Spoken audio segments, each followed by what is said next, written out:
It's so funny to me when people don't want to tell you their age, because I'm like, you know what? There are a lot of things I can control in this life, and there's a few things I can't. And the big one is every minute I'm a minute older than I was before. I mean, I can't help that. There's nothing to be embarrassed about. There's nothing to be ashamed about or to hide. I am proud. I am proud at the extraordinary things I could do with my body at 53. So it's not about like even at 53. It's just like my goal is to be better every day.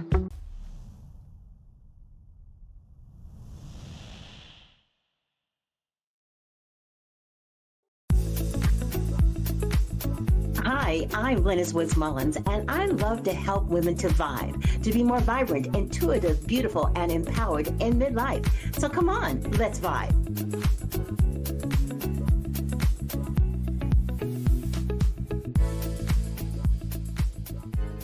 Hey, everybody. I love movement. For many of you who've been following me for years, I was a dancer for many, many years, classically trained in ballet and danced all the way up to 62. And I really miss it. I'm not really thinking about going back to it. I still dance in the privacy of my home, but I am thinking about performing again, which sounds crazy at my age, but not really, because, I don't think it's not the age, it's the stage. I think that movement is so important. But some people, maybe dance is not your thing, but have you considered yoga?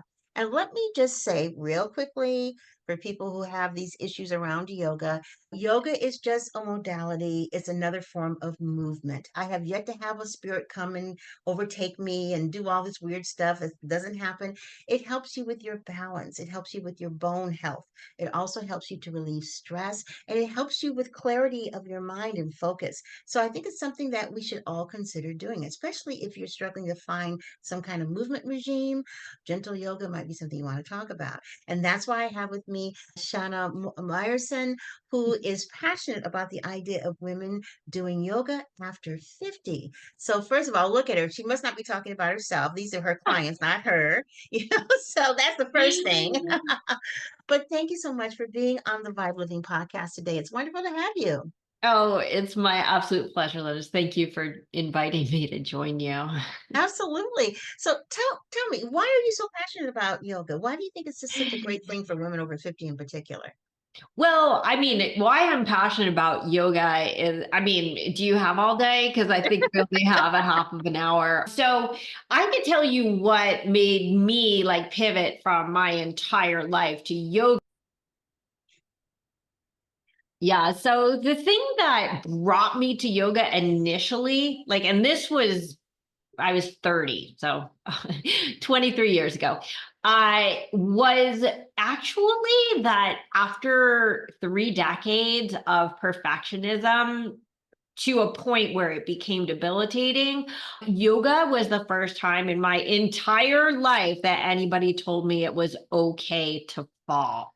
Now, that was something that was so revelatory to me at the time. And quite frankly, I think a lot of people never learn that in a lifetime. So that isn't specific. I'll get specific to over 50. I'll be 53 next week. But I believe that that is the single most powerful lesson in yoga is that, first of all, there's yoga for everyone. I mean, literally everyone. There's like yoga that's sitting on the floor and humming, and there's yoga that's handstanding and doing all sorts of crazy pretzel-y stuff. There's yoga that is very, very spiritual. And then there's yoga that really doesn't get into the spiritual stuff at all.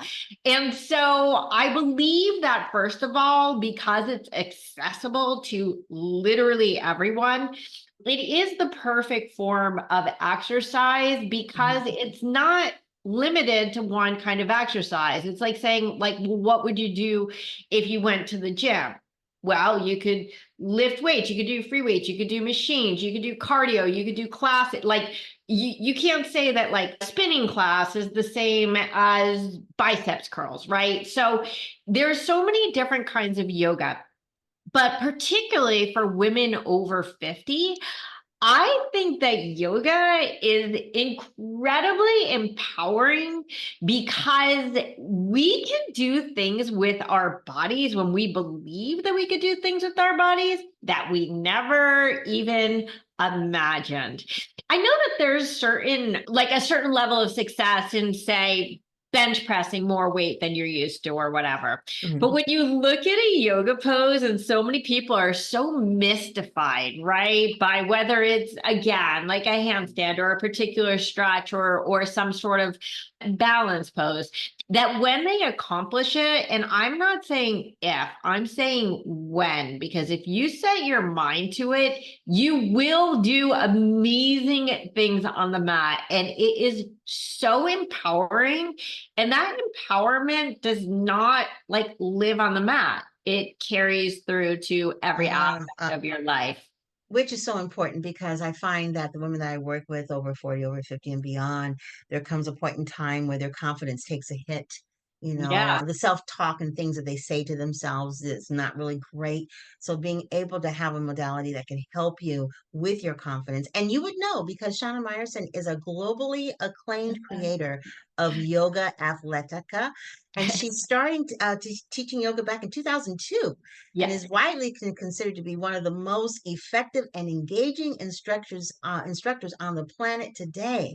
So you work with people from the very beginning all the way to the advanced students, and your bio says that you have a special gift of getting just about anyone into any pose that they could possibly imagine, just how you mentioned. So I have to ask you, what's your process? I know you teach them the move and everything else, but from a emotional and mindset perspective, what's your process to get them there? Sure.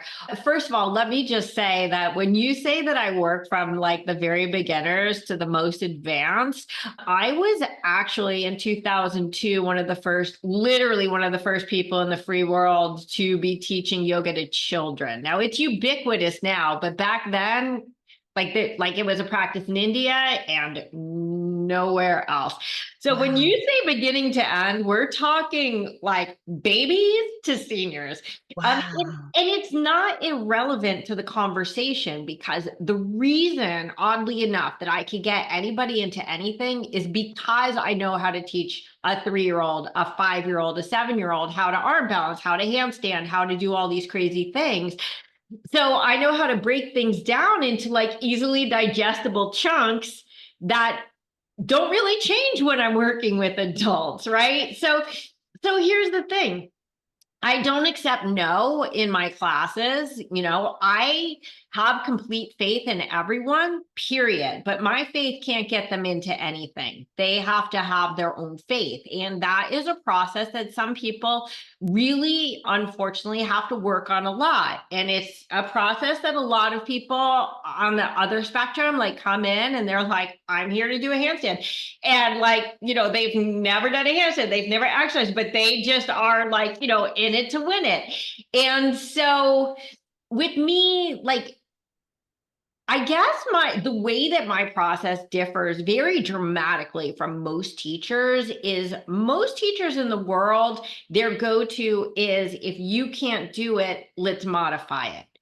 Mhm. Meaning, let's just make it easier. Let's make it more accessible. And there's something to be said for that if someone has honest to goodness limitations, right? Like, so say, flexibility, we have limitations. Each of our bodies can only stretch as far as our bodies can stretch, right? So you might need a prop to help you to access something, for example. Or if you have like a real injury, obviously you don't want to do anything that's going to hurt you. But for the average healthy human, my process is I do not modify. I assume that everyone can do everything. And instead of modifying how I expect them to execute a pose, I modify how I present the pose in a way that's going to make sense to them. And also knowing, the old saying from, I believe Lao Tzu is the first to say it, which is that, the journey of 1,000 miles starts with a single step. And with me and with my students, my process is to celebrate the small wins, because too many people are obsessed with end results. And there's no such thing as an end result without putting in the work and the process. So every step is a success And that way you don't have to wait until you're handstanding in the middle of the room to celebrate a handstand. It might just be that you put your hands on the floor and that scared the crap out of you. And congratulations. Next week, maybe we lift a leg. Wow. So celebrating the small successes as you go up and just not overlooking them, thinking, oh, well, anybody can do that. But that's not true. Not anybody could do that, or nor do some people try. Now, why handstands? Why are handstands such an important go-to for you? Especially, you mentioned here in your bio, especially for women over 50. Yeah, it's funny. Speaking of the handstands in women over 50, I have this program called the Handstand Breakthrough Revolution. It's sort of like if you think of, say, Tony Robbins firewalking, but insert handstands instead. Hmm. That it's sort of the gateway drug to self-empowerment, right? Mm. And in this program, almost all of the people who have joined have been women over 50. I've had quite a few women over 70, which is so interesting to me, but they're just like, yeah, I'm in the, again, like, I don't believe in age. I don't believe in limitations. This is something I want to accomplish. I'm in my 70s. I know I'm probably not going to be able to start this when I'm 90. There's no day like today. Let's do this. And I guess my obsession with handstands came because pretty much, I don't want to say everything. Most of yoga, like the hardest things you ever seen in a book, came very, very easily to me. Mm. Um, because I was a lifelong athlete. And so, I had some flexibility I had to build, but balance was already sort of in my DNA. And, I had a lot of just muscular control and body awareness.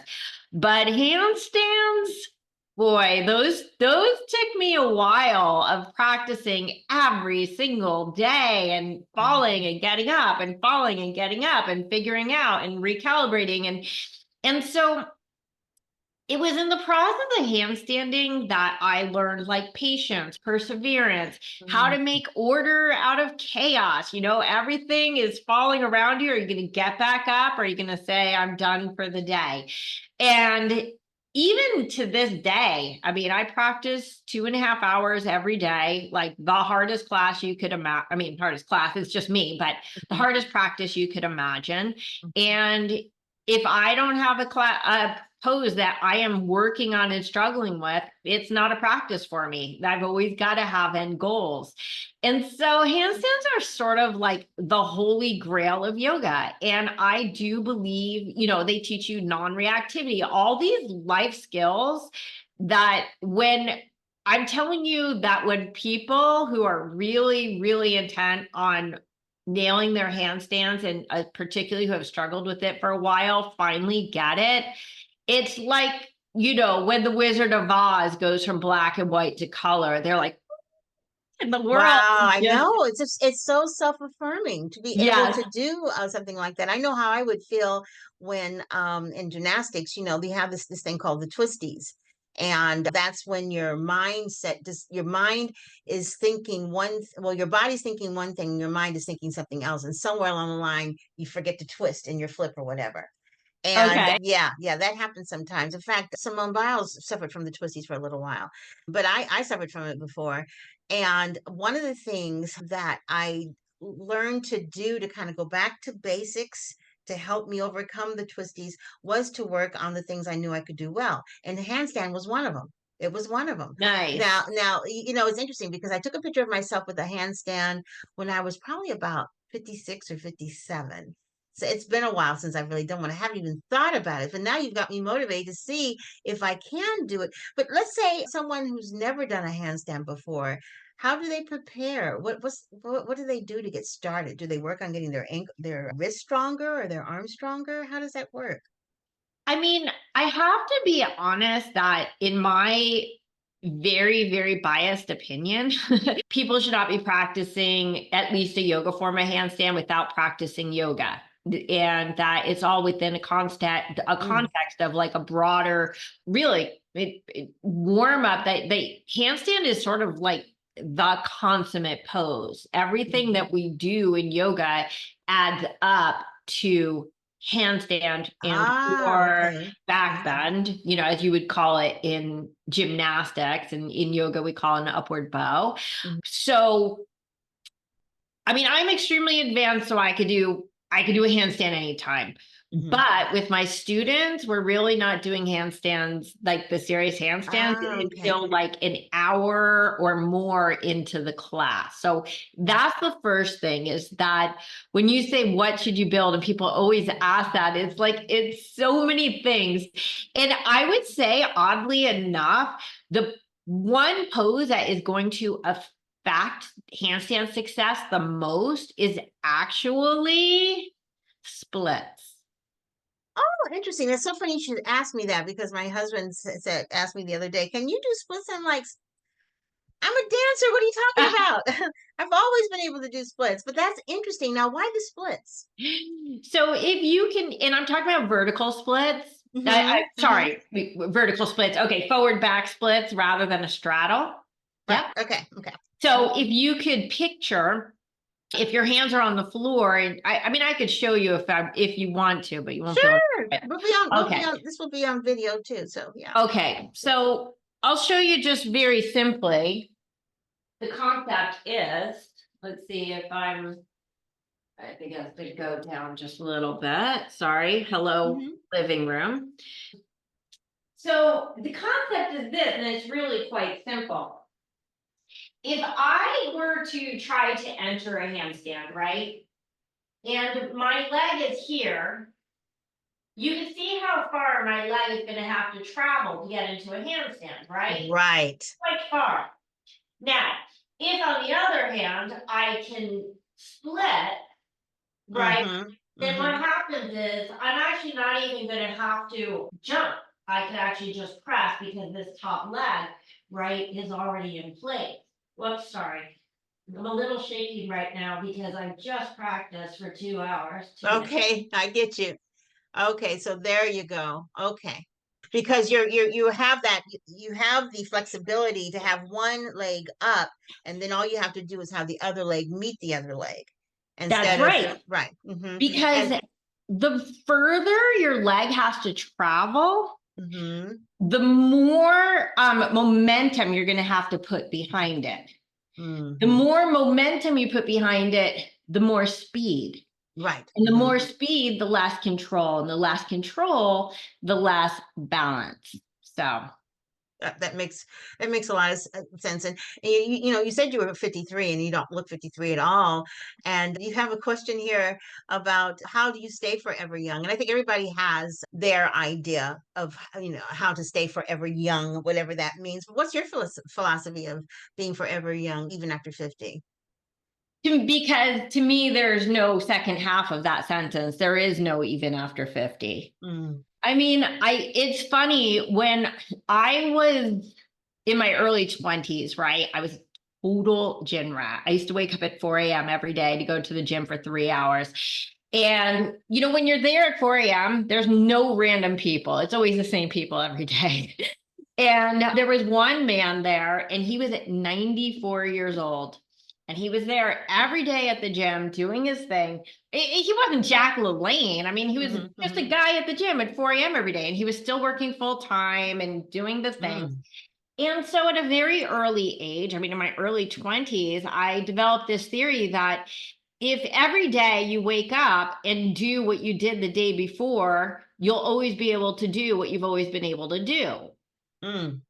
And so to me, it's so funny to me when people don't want to tell you their age, because I'm like, you know what? There are a lot of things I can control in this life, and there's a few things I can't.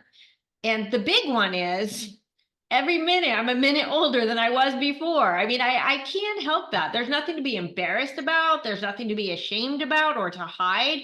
I am proud. Like I am proud at the extraordinary things I could do with my body at 53. So Hmm. it's not about like even at 53. It's just like my goal is to be better every day. And that handstand was really bad because my arms are so shaky No, right because 2.5 hours worth of workout. I get it. I mean, you're talking to someone that used to take 3 classes a day. And by the third class, I was always wondering, why am I taking this class? I might, because there comes a point where your body just needs to rejuvenate, just needs to get some rest. So I get it. Yeah, yeah. Um, it's interesting what you said about that, because once again, so much of it starts with the mindset of not just wanting to do it, but believing that you can do it, even Yes. though it might take some practice. And you mentioned the patience, which is so important.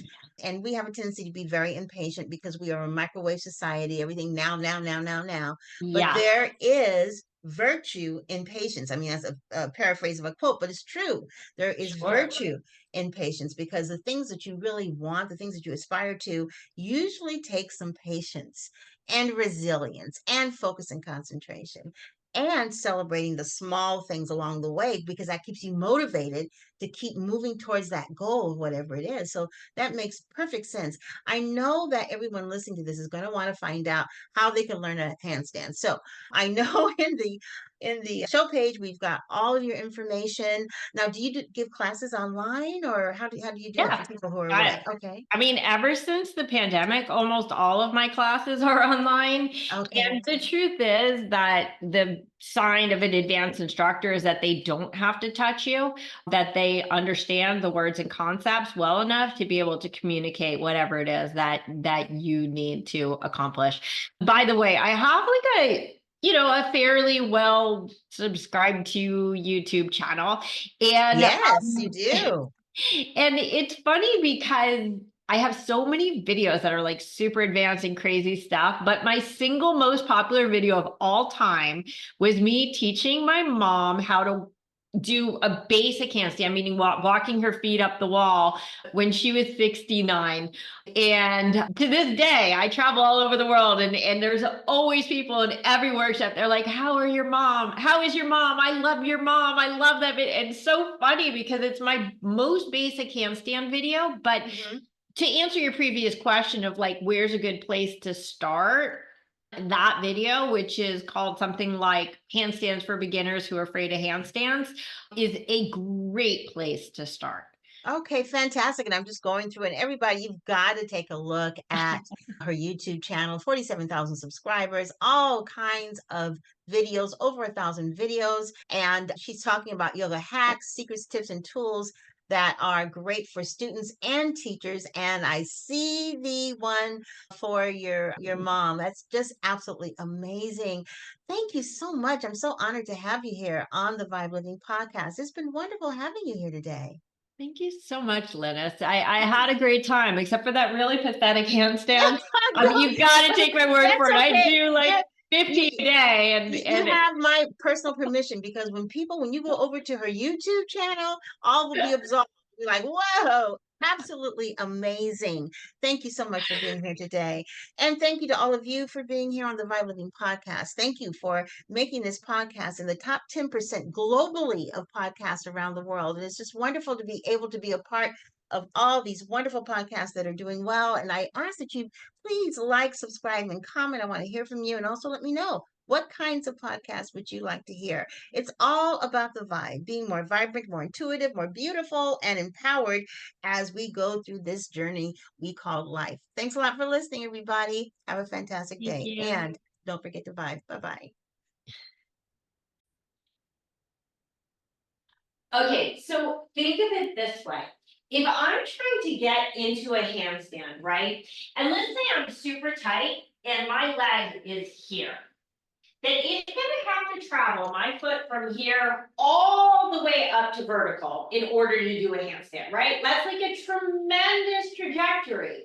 But now, let's say I could do a full split, which I can. Then my entry point is going to be somewhere closer to here. And now you can see that this top foot only is going to have to travel a few inches instead of a whole bunch of feet in order to get in. I'm just going to pop in a little bit. But at this point, despite my hair, if I just lean into it, right, I can create a handstand with almost no effort. Because my top leg was not only waiting for me, but it also helps to pull me up. Now, let me just make one more point. In life, The things that you pull to you are going to be a lot sweeter and easier than the ones that you push. Oh, that's so true. I've certainly learned that in 17 years of business, that when you're pushing, that something's wrong. You gotta step back from it for a little bit and allow it to happen. And anything that is worth achieving is worth waiting for and doing it the right way, having the right building blocks to get there. Those shortcuts always comes back to haunt you later on. It's like, okay, that wasn't the best way to get to that point. But going from point A to point B in a way that's developing you, in a way that you're growing and learning and building, that's the sweet spot when you finally get to that thing, when you finally achieve that goal. And that's a great analogy. So thank you so much, Shana, for sharing the handstand, the Shana Meyerson handstand. Yes. Thanks so much. You're welcome.